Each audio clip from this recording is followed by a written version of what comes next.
اور پاکستان کی پولیس کے بارے میں تو آپ نے یہ سنا ہی ہوگا کہ یہ جو ہے انکاؤنٹر اسپیشلسٹ ہے. یہ انکاؤنٹر اسپیشلسٹ کا ٹرم جو ہے وہ اپنا ایک فلموں سے لیا گیا اور اس فلموں سے متاثر ہو کر ہمارے پولیس افسران نے انکاؤنٹر اسپیشلسٹ کا ٹائٹل حاصل کرنے کے لیے بہت ہی نامور پولیس افسران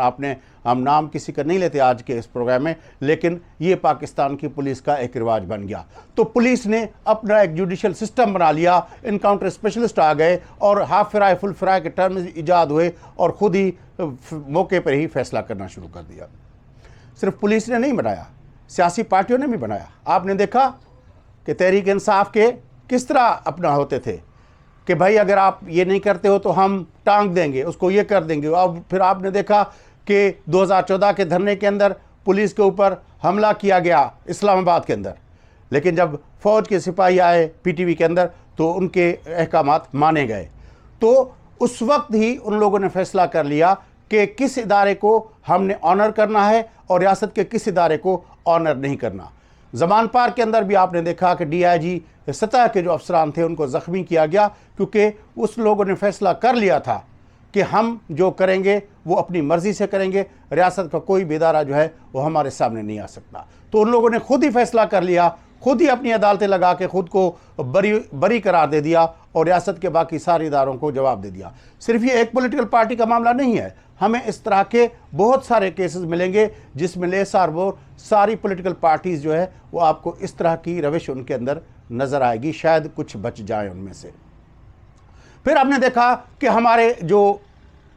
مذہب ہے، مذہب کے نام پہ عدالتیں بن گئی. لوگوں نے جو ہے وہ فیصلہ کر لیا کہ یہ توہین عدالت کا معاملہ ہے، یہ توہین رسالت کا معاملہ ہے. ان لوگوں نے جو ہے آپ نے دیکھا کہ سلمان تاثیر جو گورنر پنجاب تھے ان کو شہید کر دیا گیا، اور وہ فیصلہ جو ہے وہ ایک آدمی نے کر لیا کہ بھئی یہ جو ہے یہ واجب القتل ہے.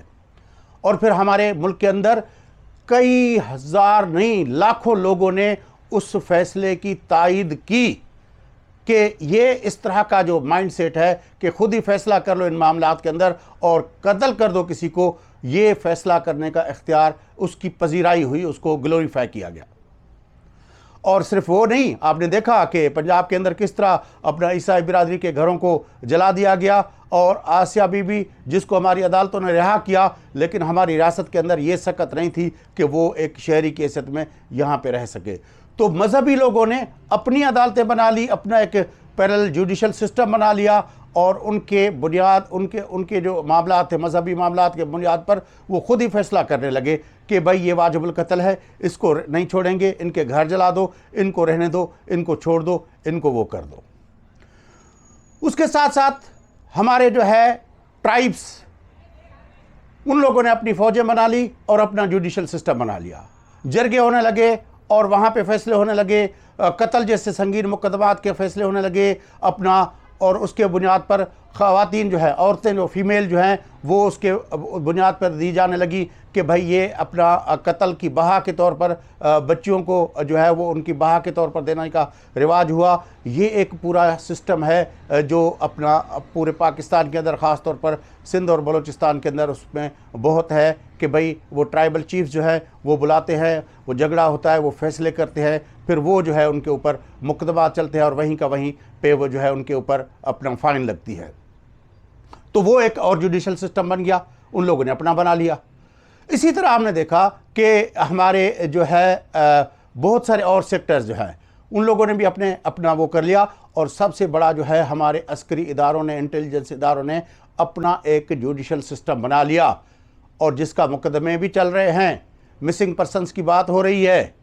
اس آسمان جہانگیر کانفرنس کے اندر ہمارے جو لا منسٹر تھے اس نے بھی اس کا ذکر کیا کہ یہ معاملات ہیں تو بھائی حل کیوں نہیں ہوتے؟ اس لیے حل نہیں ہوتے کیونکہ ہمارے عسکری اور انٹیلیجنس کے جو ادارے ہیں ان لوگوں نے اپنا ایک جوڈیشل سسٹم بنا لیا ہے کہ ہاں بھائی یہ جو ہے وہ ملک دشمن ہے، جس کو وہ ملک دشمن سمجھتے ہیں اس کو بغیر کسی وارنٹ کے، بغیر کسی مقدمے کے گھر سے اٹھا لیا جاتا ہے اور پھر گم کر دیا جاتا ہے، پھر کہاں رکھا جاتا ہے، اس کو ٹارچر کیا جاتا ہے، اور پھر مسخ شدہ لاشیں جو ہے وہ پھینک دی جاتی ہیں، یا نیم پاگل حالت میں لوگوں کو چھوڑا جاتا ہے. یہ آپ نے دیکھا سندھ کے اندر ہدایت لوہار صاحب جو ہے اپنا ان کا قتل ہوا اپنا نصیر آباد کے اندر، ابھی تک اس کی بچیاں جو ہے وہ اپنا انصاف کے لیے تڑپ رہی ہیں۔ بلوچستان میں ہم نے دیکھا کہ مہرنگ بلوچ کی سربراہی میں بلوچستان کی جو بیٹیاں تھیں ان لوگوں نے اتنا بڑا مارچ کر کے وہاں پہنچی، لیکن ہمارے یہ روش جو ہے وہ جو جوڈیشل سسٹم ہمارے عسکری اور انٹیلیجنس کے اداروں نے بنایا ہوا ہے، اس کے سامنے نہ تو حکومت آ سکتی ہے اور نہ ہمارا عدالتی نظام آ سکتا ہے۔ اب تو ہمارے عدالتی نظام نے خود کہنا شروع کیا ہے کہ وہ جو ادارے جو بلوچ مسنگ پرسنز کا جن پہ الزام لگتا ہے، یا ہدایت لوہار کی بیٹیاں جو ہے وہ جن پہ الزام لگا رہی ہے، وہی ادارے جو ہے ان کے بارے میں اسلام آباد ہائی کورٹ کے 6 جج صاحبان بھی کہہ رہے ہیں کہ ان کے اوپر بھی پریشر آتا ہے، اور اسلام آباد ہائی کورٹ کے جج صاحبان کے جو اپنا گھر کے جو ہے ان کے ریلیٹیوز اور ان کے فیملی ممبرز کو جو ہے وہ اٹھا لیا جاتا ہے، ٹارچر کیا جاتا ہے۔ اب یہ مسئلہ بلوچستان کے اور سندھ کے سیاسی کارکنوں کا معاملہ نہیں ہے، یہ معاملہ جو ہے وہ پشتون اور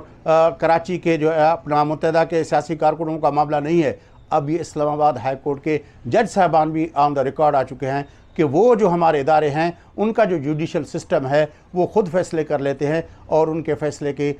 سامنے اگر کوئی آتا ہے تو پھر اس کے نتائج جو ہے ان کا ذکر کچھ جھلکیاں اس خط میں لگتا ہے۔ تو یہ ہمارے ملک کے اندر اس وقت صورتحال ہے۔ ایسی صورتحال میں جب اپنا امریکہ سے رپورٹ آئی ہیومن رائٹس کے حوالے سے کہ پاکستان کے اندر جو ہیومن رائٹس کی وائلیشن ہو رہی ہے، اس میں یہ مسنگ پرسنز کا معاملات سارے اس میں اس کا تذکرہ کیا گیا تھا، لیکن ہمارے جو حکومت ہے اس نے اس کو آؤٹ رائٹلی رد کر دیا۔ پاکستان کے اندر اس وقت جو ہیومن رائٹس کے حوالے سے جو صورتحال ہے، پاکستان کے اندر جو انصاف کے حوالے سے جو صورتحال ہے، پاکستان کے اندر جو عدالتی نظام ہے وہ مکمل طور پر بیٹھ چکا ہے۔ کسی کو انصاف نہیں مل رہا، اور اس کے اگینسٹ ہر طاقتور نے اپنی ایک عدالت قائم کر لی ہے، اور غریب جو ہے، محکوم جو ہے، وہ مسکین جو ہے، بے بس جو ہے، جس کے پاس کوئی طاقت نہیں ہے، وہ بیچارہ پسا جا رہا ہے۔ آج کے لیے اتنا ہی۔ ہمارا پروگرام دیکھتے رہیے، ہمارے ساتھ جڑے رہیں، اور ہم پاکستان کے اہم ایشوز پہ آپ کو آگاہ کرتے رہیں گے، ان کے حوالے سے بے لاگ تبصرے جو ہے وہ آپ تک پہنچاتے رہیں گے۔